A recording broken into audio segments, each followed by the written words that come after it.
Hi guys, 18dap here and welcome to this match preview, League 2 football. Once again, it's Doncaster Rovers versus Swindon Town at the Eco Power Stadium. Let's get the video started.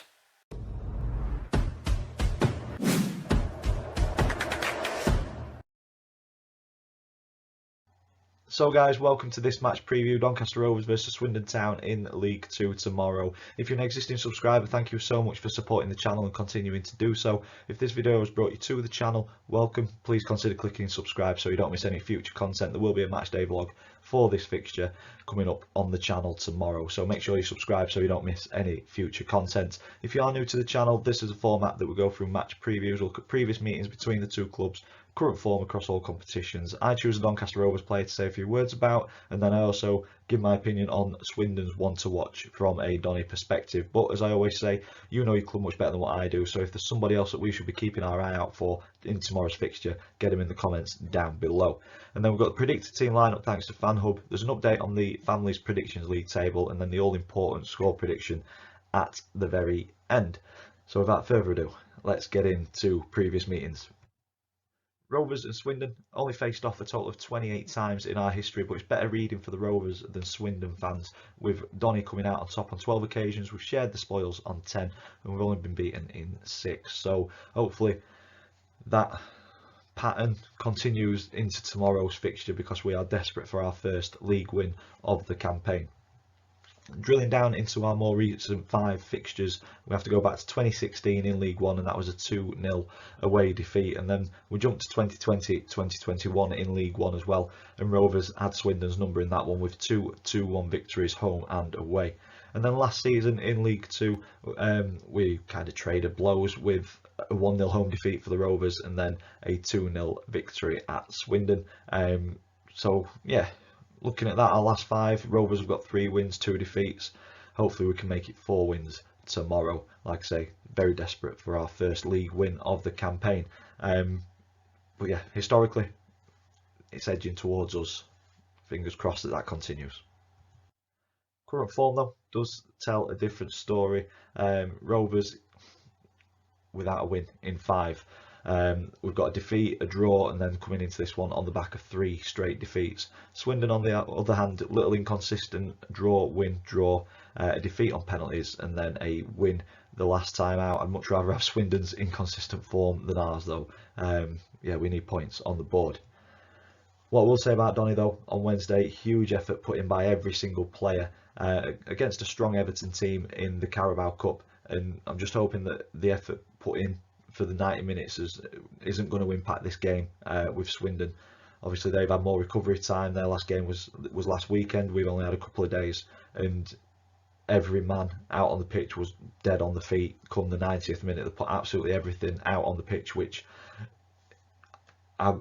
is what I wanted. I just wanted us to put up a good show against Everton, and the result would have taken care of itself. We ran out of steam from about 70 to 80 minutes, and Everton just kind of pushed on from there. But overall, unreal performance that I believe deserved at least a shot at a penalty shootout. But for me, we outplayed Everton for long periods of the game. I think we should have been further ahead at half time, not just the 1 goal. And then we had an opportunity in the second half as well where it looked like it was a penalty struck the defender's arm. But then we got pegged back by a £25 million striker, probably worth 20 times our squad. Yeah, the level, the differences in level was ridiculous, but we held our own for long periods of the game. So I think the lads and the club need to take credit from that performance and hopefully bring it into the league, and we'll be fine.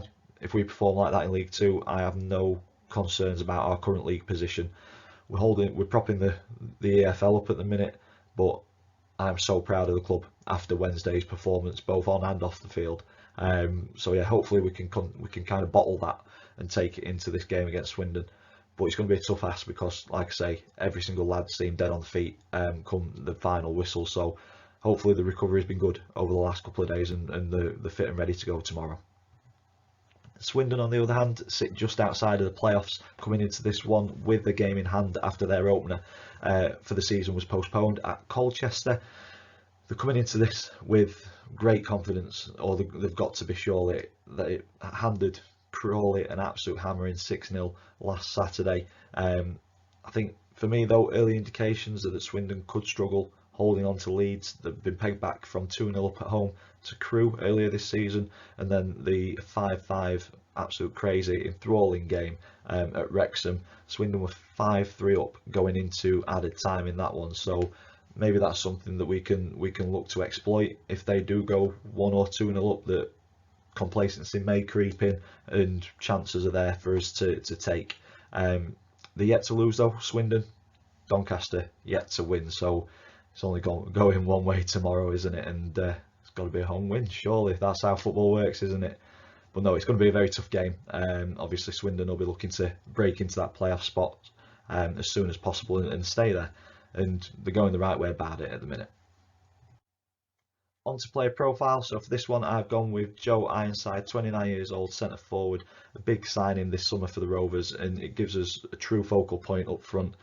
I think over the last couple of games he's demonstrated real good strength in his hold-up play, and he's got a really good knack of laying it off to players and bringing other players into play.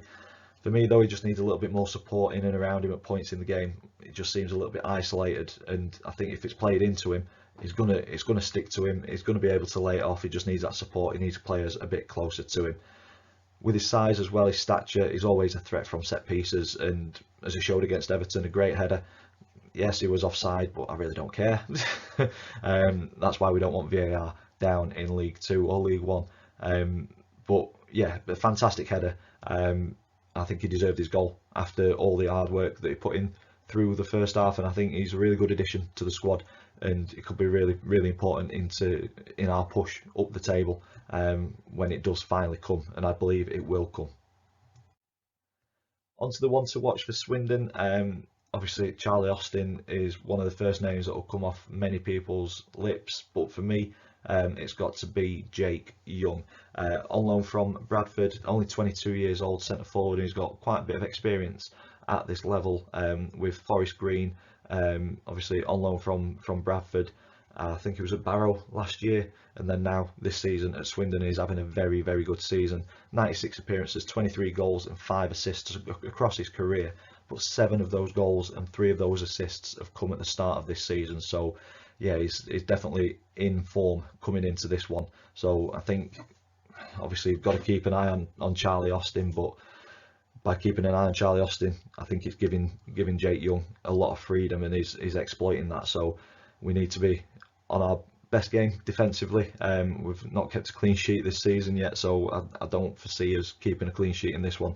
I think Jake Young could be the one to break the deadlock tomorrow, or at least get a goal or an assist for Swindon. So yeah, it's all right saying keep Jake Young quiet, then you've got Charlie Austin to keep quiet as well. So it's a tough fixture that we're coming into. But for me, one to watch for Swindon tomorrow is Jake Young. But as I said at the start of the video, Swindon Town fans, if you're watching, if you think there's somebody else who I've kind of overlooked, get them in the comments down below. Moving on to the predicted team lineup, this is thanks to FanHub. If you've not downloaded the app yet, please go ahead and do so. And I've gone with this lineup for tomorrow's fixture. A similar shape to what we played against Everton, but a couple of, I think I've only done maybe one change, and that's Wood back in the defence. I just think the defence was so, they just all look dead on the feet come the end of the fixture, so it depends on recovery. But yeah, I've gone Lawler in goal, Oliver, Wood and Senior as back three, with Molyneux and Maxwell as wing backs, and then the midfield of Broadbent, Westbrook and Tommy Rowe. I'm really impressed by Westbrook this season. I didn't really have any expectations for him, but he's performing very well in that midfield from what I've seen. And then a front two of Ironside and Farl. It's difficult to predict a lineup at the minute because we are kind of square pegs round holes with the injuries that we've got, but that's what I'm going with for tomorrow's fixture. On to the predictions league table. So if you're new to this, me and the family predict the scoreline for every single league game. If we get the scoreline spot on, we get 3 points. If we get the outcome of the game right but not the scoreline, we get 1 point. If we get it completely wrong, we get no points. And Max got the first correct score of the season, so that pulls him up to first place with 3 points. He went 2-1 MK Dons. I went with a 3-0 to MK Dons. Chris and my dad went with draws or wins for the Rovers, so they got no points. So the table looks like this: Max out in front on 3 points, me and Chris joint second on 1, my dad yet to get off the mark on 0 plenty of time left, there'll be plenty of changes. And that takes me on to the score prediction to round this video off. As I've said, it's going to be a tough fixture. Swindon in very good form. They'll have loads of confidence from the 6-0 win last time out. I think they'll have more energy from having more time off. I think we've probably spent a lot of energy trying to keep up with Everton Wednesday night. We will see if that impacts the scoreline and the performance, because we've seen what Rovers can play like. Will they carry that on into the season? That's the big question, and that's the big need that us Rovers fans and the club obviously need at the minute, because we're rock bottom. We need that performance level to filter through into the league campaign, and then the results will come. But I'm going to stick my neck out. I'm going to remain positive, because if anybody's going to turn it around, it'll be Grant McCann. And I'm going with a narrow 2-1 win for the Rovers. We're going to get our first league win of the campaign. We're going to issue Swindon their first league defeat. That's how football works, isn't it? Surely. We can hope. So that's what I'm going to go with, 2-1 to the Rovers. I'm going to leave the video here. If you've enjoyed it, please stick a big thumbs up on it for us, please. Comments in the section down below. Subscribe if you haven't already. As always, thank you for watching, and I will see you in the next one.